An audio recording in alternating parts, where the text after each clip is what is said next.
Nuestro primer invitado de hoy es Arturo Torres, periodista de investigación del portal Código Vidrio. Arturo, bienvenido a Punto de Orden. Te saluda Juan Javier Benedetti. ¿Cuál es tu lectura de lo ocurrido ayer en la Comisión de Fiscalización? La fiscal Salazar fue citada a informar sobre el caso Encuentro y de pronto le dijeron que se iba a conectar con el asambleísta Rodney Aliaga. Tu opinión, por favor.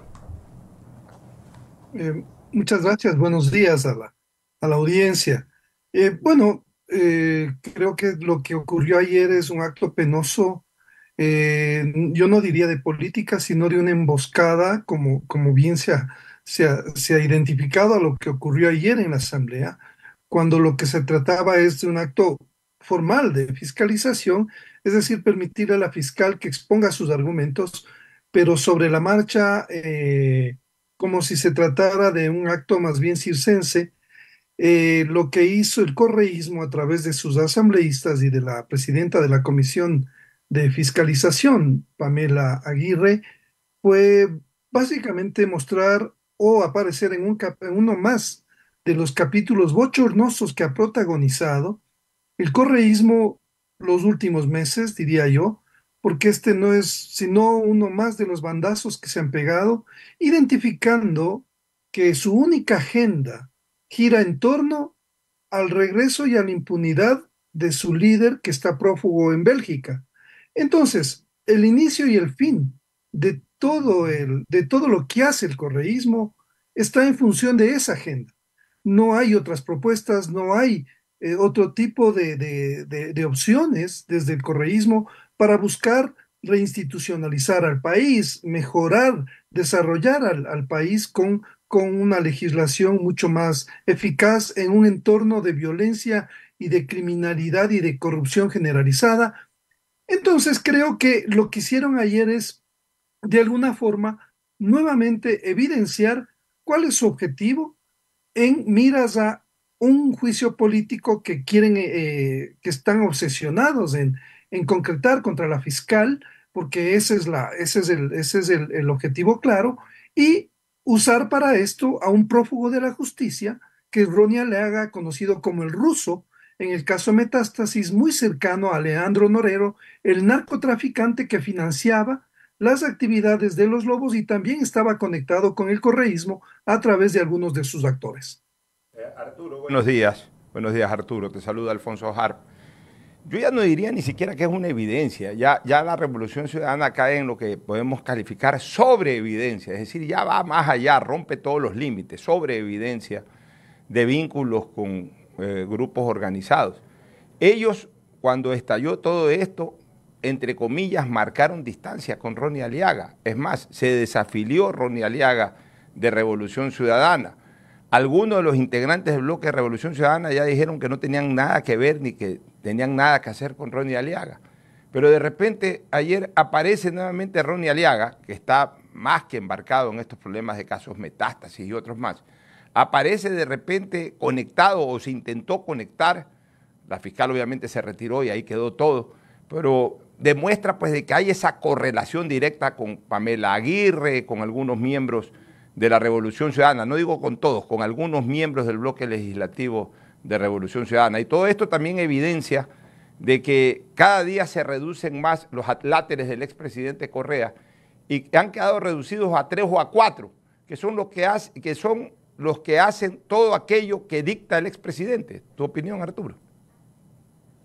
Completamente de acuerdo. Es decir, lo que estamos presenciando es, desde mi punto de vista, la debacle del correísmo,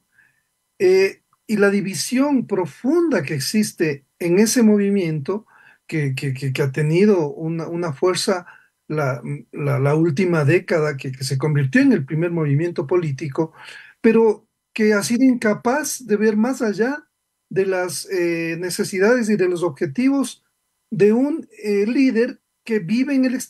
el exterior, que ya no sintoniza con lo que estamos viviendo en el país, y entonces toda esa agenda de su movimiento gira en torno a una realidad que ha desbordado al expresidente, que realmente está delirante, ¿no es cierto? Y él tiene una percepción muy alejada de lo que está ocurriendo en el país y les ha arrastrado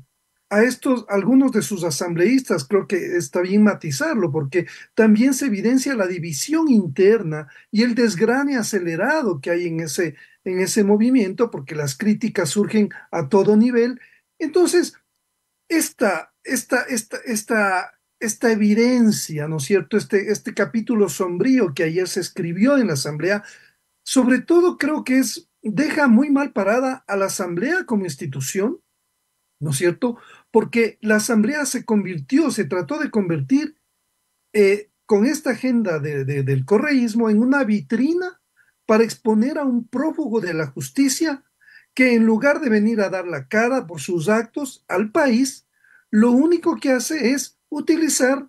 la palestra que le dan sus coidearios, porque ya sabemos que hay un doble discurso siempre. El correísmo ha dicho que Aliaga ya no es parte y sin embargo le dan un excesivo protagonismo con el único ánimo y objetivo de atacar a la fiscal en los días previos a que inicie el juicio político. Entonces, toda esta estrategia es muy, muy elemental también, hay que decirlo, es muy torpe, está muy mal armada, muy organizada, igual que lo que ocurrió con Glass, y no olvidemos también que el antecedente inmediato de todo lo que ocurrió surgió en diciembre con el caso Metástasis, cuando se vieron todos los vínculos, ¿no es cierto?, también de miembros del correísmo con el narcotráfico, con la corrupción en la justicia, en la policía y en diferentes entidades del Estado. Arturo, muy buenos días, un gusto saludarlo, bienvenido a Punto de Orden. María Sol Pons le saluda. Sobre este tema de los prófugos, quiero leer el concepto, simplemente para recordar a nuestra audiencia, a nuestra querida audiencia, lo que significa ser un prófugo. Dice, dicho de una persona que anda huyendo principalmente de la justicia o de otra autoridad legítima. El correísmo se acostumbró a la presencia del prófugo Rafael Correa a través de la pantalla virtual que conecta, como ya todos lo sabemos, pero en mítines políticos, en reuniones, algunos viajaban a México para reunirse con su líder y de alguna manera Rafael Correa tiene la fortaleza, a pesar de que usted sostiene que ya no sintoniza, él mantiene un voto duro importante que es el que hace que el correísmo aún consiga bastantísimos escaños en la Asamblea Nacional. Sin embargo, ¿no crees que han perdido el norte, haciendo una equivalencia de que tanto un prófugo como Rafael Correa como Ronnie Aliaga puede tener una participación importante en esa tienda política y además hacerlo mediante una comisión de la Asamblea Nacional? Sí, creo que el entorno, María Sol, el contexto es importante, entender todas estas acciones erráticas desde mi punto de vista del correísmo en todo este membrete del lawfare, ¿no es cierto?, que ellos sistemáticamente han mantenido desde el año en que el expresidente fue enjuiciado y sentenciado, así como su ex vicepresidente, hoy preso, Jorge Glass, que en su momento trató de huir de la acción de la justicia, refugiándose en la Embajada de México. Entonces, lo que yo veo es siempre ese intento de afianzar esa tesis del lawfare, es decir, de la persecución política a actores, a las cabezas del correísmo, que más o menos está enlazada a lo que ocurrió también. Por ejemplo, ellos quieren conectar esto con Brasil, con Lula, ¿no es cierto?, que volvió luego de que se descalificó o de alguna forma se cuestionó la acción del fiscal de Brasil, pero son casos muy distintos y sin embargo quieren ponerlos en el mismo saco. Entonces yo creo que desde ese punto de vista la estrategia ha sido errática porque siguen patinando en el mismo sitio, no encuentran un cauce para conectar con la sociedad más allá de su núcleo duro que cada vez se va reduciendo, ¿no es cierto? Y se va cortando porque obviamente los votantes ya no les interesa esta polarización. El correísmo y anticorreísmo dejaron de alguna forma de ser una preocupación y de ocupar una escena protagonista frente a otros problemas que acucian a la mayoría de la población. Entonces, toda esta estrategia, si es que la hubiera, yo no creo que hay una estrategia coherente que conecte algo para llegar a un buen puerto, también nos hace ver una insistente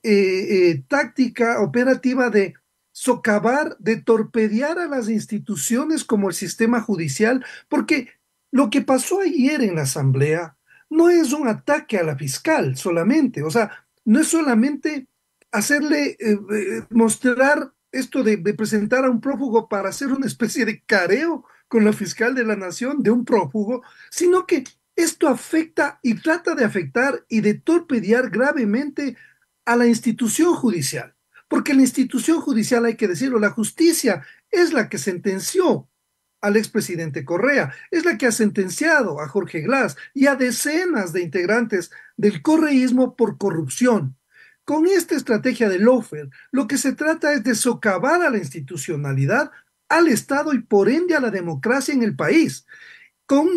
la complicidad de otros miembros, ¿no es cierto?, de este pool internacional que se ha armado desde el progresismo, entre comillas, como el presidente mexicano Andrés Manuel López Obrador, que es parte de este lobby y de este eco sobre el lawfare. Ese es el contexto que hay que entender. Es una estrategia mucho más global y por lo tanto mucho más peligrosa y un peligro muy grave para las democracias latinoamericanas. Buenos días, Arturo. Andrea Balda te saluda. Tomando en cuenta que, como mencionaste, la reputación de la Asamblea un poco ya venía de bajada, y con relación a lo que sucede ayer, ¿qué crees que le depara el destino a Pamela Aguirre y a Lenín Barreto? Bueno, Andrea, creo que la actuación de la asambleísta, de la presidenta de la Comisión de Fiscalización, lo que genera es primero ha generado mucha indignación